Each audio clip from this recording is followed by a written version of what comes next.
my screen so you can't see who's on the other side. Anybody there? Nobody there? Hey, hey, hey, hey, hey, hey. Woo! Connecting people, one person at a time, meeting them where they are in life, and bringing them one step closer to Christ. Hey guys, thanks for joining me. We're live with my interview with Marie Groves. We'll be starting in a few minutes. Say hello if you can see me.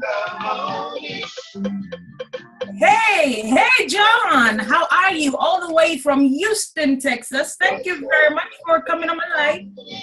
Thank you so much. Our interview is going to start in 2 minutes, so we'll be here. Hey, Audra, good morning. It's afternoon here in the UK, so good afternoon. Hey. Hey, Rebecca Karen. Oh, I need to behave myself. I'm on a radio interview. Oh, my gosh. Good morning from Charlotte, North Carolina. We are broadcasting live. Actually, we're Zoom live because we have the amazing opportunity today to interview someone from the UK. And I have to tell you, I am so excited because I think this is my very first international interview since I have been with WYTV7. So how fun is this? But I am so honored and so thrilled. I am your host, Marie Groves with WYTV7. And I'm in Charlotte, North Carolina. My good friend, Shiloh, and I always mess up her last name, but I think she has told me to pronounce it Alufe. Did I pronounce it right? She gave me a thumbs up. Is someone that I have met through business. And I don't know if you ever connect with someone, I know you do, where your spirits connect almost before anything else does. And the funny thing about my friend Shiloh and I is we have never physically met in person. Not yet. Yet we feel like we know each other and we feel like we're sisters. Yeah. So it was such an honor for her to agree to come on the show today and just be transparent and share with us her testimony. I'm going to have to tell you, as I friended her on Facebook and I have watched her journey, and I know I don't even know a lot of her backdrop story, but what she has been transparent to share just resonates in my spirit. And I see her Facebook lives and I see her posts, and she is such an encouragement to the masses of people. She's a very, very successful businesswoman. But, something that I have to share with you is her past has not always looked like what you see today. And she was in a very unhappy marriage for 13 years, 9 years of domestic violence, 6 years of infidelity, 13 years of emotional and physical trauma. Or psychological trauma. Yet God kept her through it all. And, she discovered that, God not only kept her, but he delivered her so that she could help deliver others. And I absolutely love that. I always say on this radio broadcast that, if you're looking for a good story, go to Barnes & Noble or go to a bookstore and pick up a book. If you're looking for a real life testimony of real life people experiencing real life and dealing with real life, then you know what? You have come to the right station to listen to WYTV7, What's Your Testimony? Because these are real people. They've just been brave enough to come forward and share their story. So I hope this encourages you today to do the same thing and to reach out and know that you're not alone. And the more people that we're able to share and tell, the more people we can help. So with that being said, Shiloh, it is awesome to be with you this morning, this afternoon for you. And I am just going to get started with, I know God has a message on your heart today that you're wanting to share. And I just want to welcome you and say, you know what, I know I shared a little bit about your past, but I would love to know how you have become the successful businesswoman that you have and overcome all of that emotional junk that you've dealt with to where you are today. So go ahead and take it away. Thank you so very much, Marie, my dear friend. I'm a noisemaker, like you know. I just absolutely love it. It's been great being your friend, your virtual friend. We still haven't met face to face, but it's been great, you know, getting to know you on Facebook and, you know, reading your posts, and a lot of the things you share resonate with me. There is a particular one you shared about your son. I haven't told you this, that you shared about your son, and, you know, it was timely because I needed that information that time for my daughter. And, you know, it's just amazing how God connects people, you know, on social media. And that's why sometimes when people say, oh, they don't like Facebook, Facebook is this, Facebook is that, I am wondering, who are you? Who are your friends on Facebook? Who are the people you're following? Because my people, my friends on Facebook, they inspire me. They give me life. And that is what you've been to me, Marie. So thank you so much for inviting me on to share my story this afternoon. Or this morning, your time. And so to your question, how have I been able to build a successful business, you know, all through all that mess? All I can say is give the glory back to God, Marie, because I could not have done it by myself. I could not have done it in my own strength. You know, it was only God that sustained me through. And, you know, I've been in the home-based industry for 6 years. I've done good things. You know, God has been good to me. He's been faithful. And, you know, all through those 6 years that I've built my businesses in the industry, those 6 years, apart from the last like 7 months since May last year, have been in that messy situation, right? So I was in a domestic violent environment, right? I was facing a lot of trauma every single day, you know, being put down by the person who's supposed to love you the most and encourage you the most. I was in there. Yet I was able to build successful businesses. I don't know how. I can't take the credit for it, Marie. All I can say is God sustained me. He gave me the grace to do it. He gave me the strength to do it because I needed to do it so I could turn around and tell somebody else, your situation does not define you. You don't have to get stuck in the place where you are and not move forward because you're going through. Everybody goes through. You can't go through and still become who God destined you to be, even in that mess. So all I can say, Marie, is it was God, and God needed my story to free millions of other women.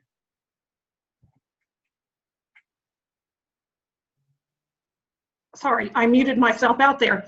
Wow. And you know, the thing that just, it touched my spirit when you said it, is your situation does not define you. I love that. I absolutely love that.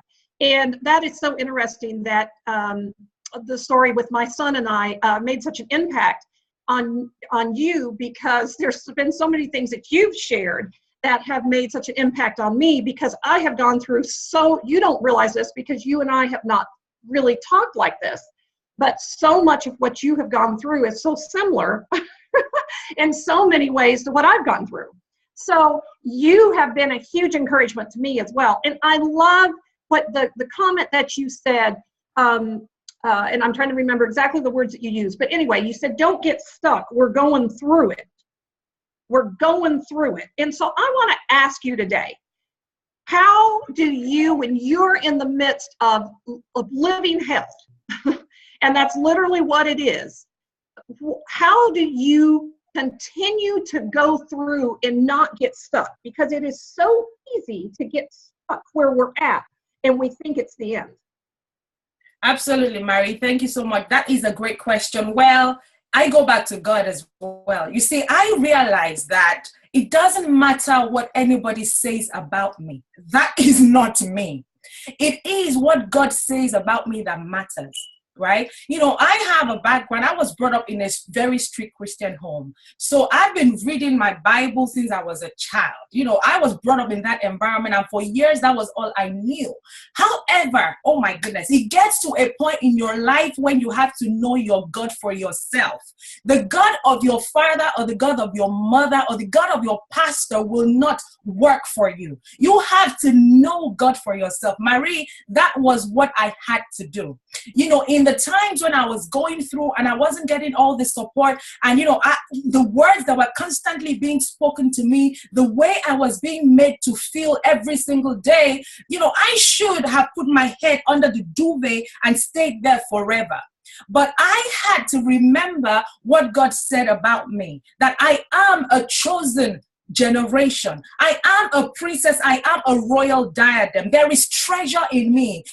God has deposited gifts in me that have to go out, that people have to see. And it doesn't matter what I'm going through. What I'm going through is to make me grow and develop into the person that God wants me to be. But I had to find God myself, Marie. So I began to develop a relationship with God. Like I said, I was brought up in a very strict Christian background, right? So, I'd always gone to church. I'd always read my Bible. But that is not knowing God. You may go to church every single day and read your Bible every single day. That doesn't mean you have a relationship with God. But when you are down and broke and down to nothing, and all you could say was just whisper, Jesus, I need you. And you learn how to hear from God and how God talks to you. Marie, that was what I had to do. I had to know God. I had to find God. I had to ask very serious questions. I remember in 2009 when all the infidelity issues came out, I was broken because I thought that the issues we had in our marriage was only domestic violence. And I say only because in my mind, I had, accepted it, Marie. Crazy as that may sound, I had accepted that, well, you made a mistake in your choice of partner. And so you were brought up in an environment where divorce and remarriage, you don't do that. So you just have to accept that. That's it. That's your fate in life. And so, Marie, I accepted it. Crazy as that may sound, I accepted it and stayed in there for 13 years. Right? But in 2009, I realized that we had more issues than domestic violence. I realized that, there had been other women for 6 years. And I was broken. And so I remember playing this music over and over, Stand by Donnie McClurkin. I was playing it over and over and over and over and over. And I would cry and cry and cry and cry.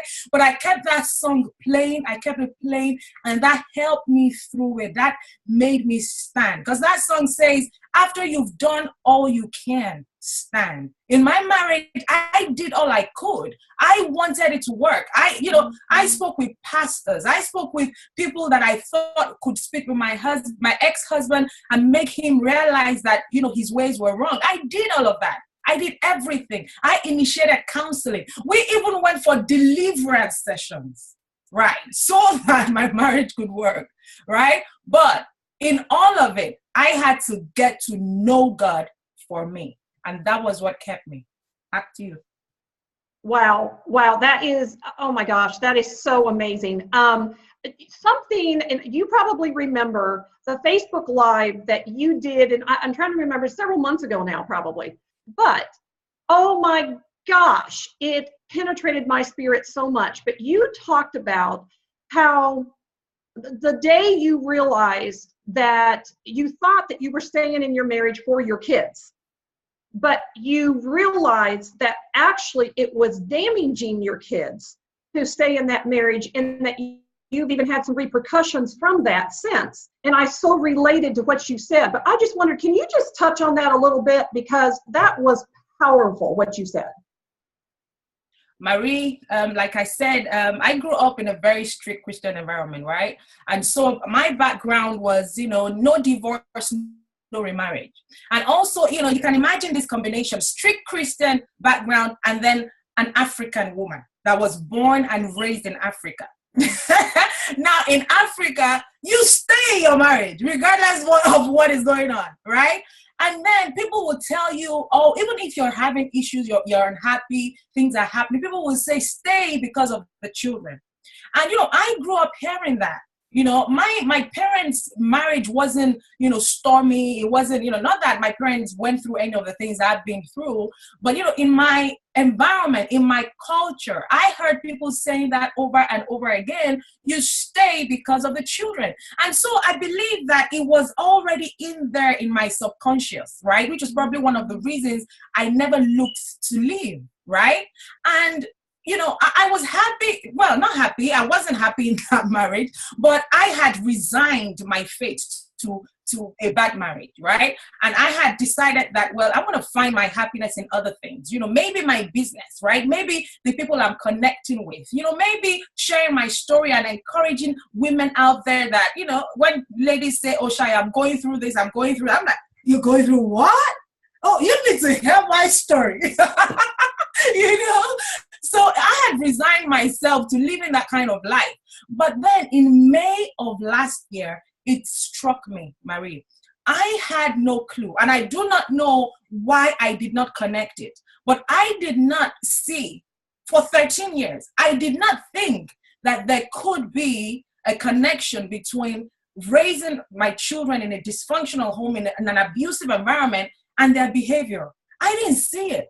I didn't think it. Because if I had thought it, if I had realized it, I wouldn't have stayed for 13 years. Because I am one, well, let me continue. In May last year, I realized it because, my older daughter, she's now 13. She's a teenager. She's in, when she got into secondary school, we began to have issues from school. School would send messages home. She has lashed out at somebody. She's talked back at somebody. She's done this, she's done that. And it was very, very frequent. And I thought, where is this coming from? This is not my child. That's not how she was in primary school. What is going on? And so it was May last year that I suddenly realized, it just dawned on me that, hold on, child. Children do not do what you tell them to do. They do what they see. All this child has seen in 13 years is anger. That's all she's seen. And she's been in a toxic environment. You cannot expect something good to come out of that. And so that dawned on me. And Marie, I tell you, that was why I said enough is enough. It was because I finally realized that, oh my goodness, although I was a victim in this circumstance, but I was equally being a perpetrator by staying in there, by raising my kids, the kids that did not beg to come into that marriage, the kids that did not ask to be there. I placed them there. I realized that I was equally a perpetrator. I was equally creating victims or future perpetrators. And so it dawned on me and I said, no more. I'm not doing this. I am not going to be party to this. And so I decided it was over. That was what made it. That was what happened. Wow, that is so amazing. And, and I think we don't realize how it does affect our kids. And like you, I stayed in my marriage for 18 years because of the fact that I was trying to stay there for the kids. And when I realized that, and I know this is so wrong, but we as women so many times feel like, well, as long as the abuse is coming towards us, we're big people and we can handle it as long as it's not affecting the kids. We just don't realize how it's affecting the kids. But you are so right. And then as they watched, and I've seen this even in my son, when he saw his dad not treating his mom right, as he grew up, then that was cool. And that was the way that, oh, well, then that's cool to treat mom like that because that makes dad happy when I'm mad at mom and treat her wrong.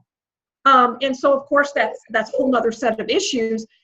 Thankfully, God has done a miraculous work in his life, and he has definitely come 180 on all of that.